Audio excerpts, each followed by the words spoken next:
नौकरानी को बंधक बनाने व टॉर्चर करने वाली भाजपा से निलंबित सीमा पात्रा गिरफ्तार। झारखंड में सियासी संकट, रायपुर के मेफेयर रिजॉर्ट में झारखंड के विधायक। टेंशन और विवाद के बीच हुबली के ईदगाह मैदान में गणपति की स्थापना हाईकोर्ट ने एक दिन पहले ही दी थी अनुमति। तो क्या तेजो महालय हो जाएगा ताजमहल का नाम?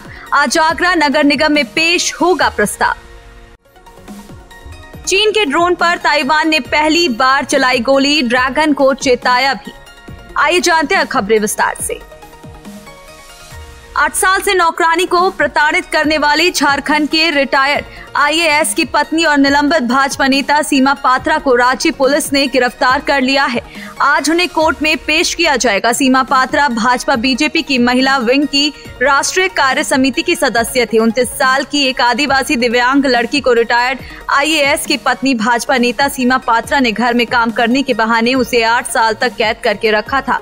पीड़िता का आरोप है कि उसे भरपेट खाना नहीं दिया जाता था, उसे रोड, गर्म तवे और डंडों से पीटा गया था और उसके दांत भी तोड़े गए थे। उसे फर्श से पेशाब चाटने के लिए भी कहा गया। फिलहाल उसे कैद से छुड़ाकर रांची रिम्स में भर्ती कराया गया है।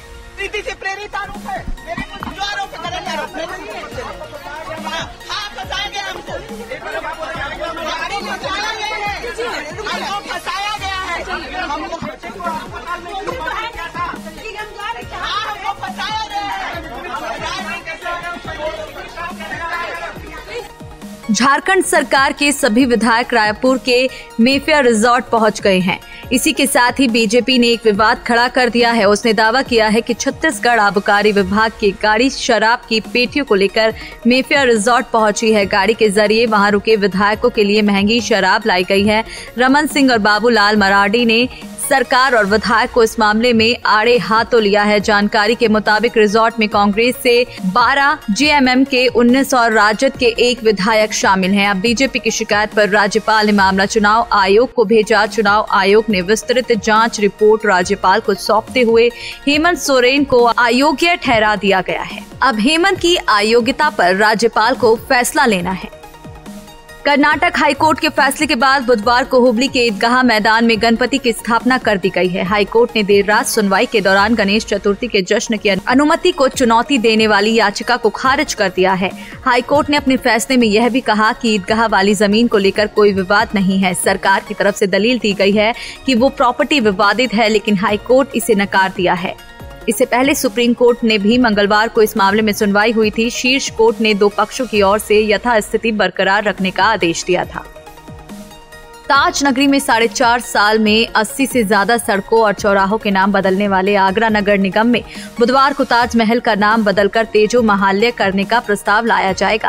ताजगंज के भाजपा पार्षद शोभा राम राठौर आज दोपहर 3 बजे से होने वाले नगर निगम सदन के अधिवेशन में यह प्रस्ताव पेश करेंगे।